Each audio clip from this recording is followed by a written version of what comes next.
Har'a jechoota waliin dubbisna. Nu hordofaa. Jalqaba subscribe fi like godhaa. Akkam jirtu maatii qubee radhaatti yoo biyya keessas biyyalas kan jirtan bakka jirtanitti nageessiniif haa ta'u sagantaa har'aatiin jechoota isinii dubbisa jechuudha. Tokkoon isaanii sagaleewwan irra xiyyeeffannee jechoota asirratti isiniif dubbisa jechuudha. Isin immoo sirriitti nu hordofaa tokkoon jechoota yeroo dubbisa sagalee isaanii sirriitti dhaggeeffadha. Dhuma irratti immoo jechoota dubbisa kana isiniin gaafadha waan ta'eef sirriitti xiyyeeffannaadhaan dhaggeeffadha isiniin jedhe jechuudha maatii keenya. Kanaafuu gara dubbisa deemuu kiyaan dura namoonni haaraa taatan chaanaalii kana subscribe like gochuu keessan hin dagatinaa isiniin jedhe jechuudha. Kanaafuu mata dureen keenya maal jedhe jechuudha. Namicha fi simbirroo. Simbirroo xiqqoo qoratiin jabata xiqqoo jedhe jechuudha. Kun walitti bara tokko qonnaan bulaa tokko maasaa isaa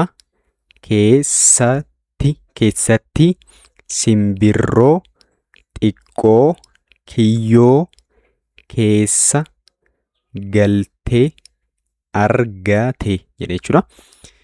Simbirroonis sodaattee osoo tattaafattu akkana jettee isa kadhatte. Yoo na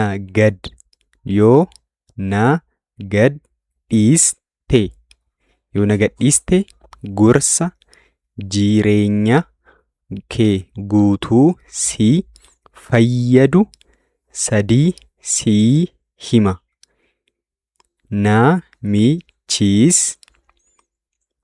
Namichis gorsa sana dhaga'uuf fedhii qabaatee simbirroo sana bilisa baase jedhe jechuudha. Itti fufnaa. Kanaaf sirriitti sagaleewwan tokkoon dubbisan sirriitti dhaggeeffadha. Dhuma irratti immoo jechoota asuma keessaa baasee dhuma irratti jechoota isinan gaafadha jechuudha. Kan itti aanu immoo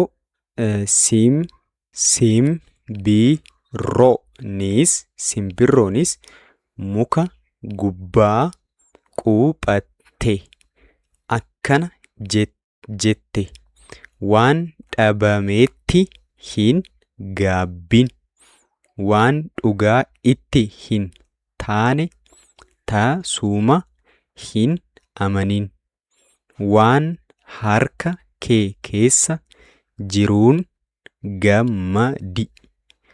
Osoo namichi gorsa sana xiinxaluu simbirroonis akkana jettee osoo na hin gadhiisne ta'e garaa koo keessa warqee gatii guddaa qabu tokko argatta turte jettee itti qooste. Namichis battaluma sanatti gaabbe ol jedhee simbirroo sana qabachuuf utaale. Garuu simbirroonis balali'aa akkana jette deebifteef. Gorsa koo sana battalatti dagatte. Waan dhabameetti gaabbite. Simbirroo xiqqoo garaa ishee keessatti warqee guddaan ni jira jettee amante. Akkasumas waan harka kee keessa ture dagatte.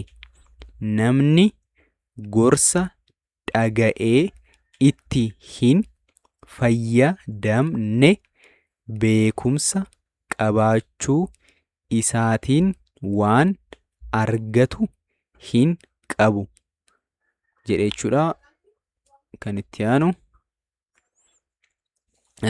aanu immoo maal gootu isin jarriin kana jechuudha. Irra deebi'ee isin barreesse isimee viidiyoo dhaabatoo dubbisa shaakala jechuudha. Isuma amma dubbisne keessa akkuma jalqaba isinitti hime jarreen kana shaakala jechuudha. Sirriitti shaakala yoo sirriitti adda baasuu dadhabdan duubatti deebi'aatu dhaggeeffadha sagaleewwan jechuudha.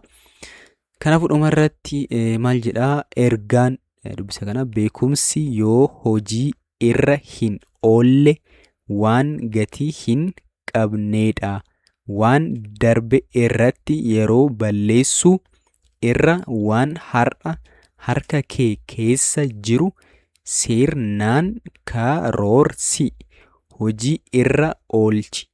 Milkaa'inaaf tarkaanfii har'a jalqabi jedha jechuudha. Kanaaf dubbisa irratti akkuma hubannu. Kanaafuu haala kanaatiin jechoota sirriitti waliin dubbisaa waliin shaakala jechuudha. Wanti inni guddaa maalidha? Sagaleewwan jechoota sirriitti akka adda baastan bifa kanaatiin jechoota garagara barreeffama garagaraa isiniifidha. Dubbisa waliin shaakala jirra jechuudha. Kanaafuu isinillee sirriitti ana waliin shaakala isiniin jedhe jechuudha. Dubbisa keessan sirriitti akka fooyyessitanii. Kanaafuu dubbisni keessa keenyarraa kana fakkaate jechuudha. Viidiyoon kun namoota hedduuf akka ga'u immoo isin laahiidha jechuudha. Chaanaliin keenya jechoota dubbisuu jechoota barreessuu sirriitti akka adda baastan sirriitti bal'inaan viidiyoo isin gadhiisa barnoota isin gadhiisaa jira jechuudha. Kanaafuu namoota hedduuf akka ga'u immoo isin laayikii sabskaraayib gochuudhaan chaanalii kana akka guddatu nu jajjabeessaa isiniin jedhe jechuudha. Kanaafuu turtii gaarii isiniif haa ta'u. Nagaan haa ta'u. Kutaatti nyaatan gola garootti nagaan haa ta'u. Galatoomuu.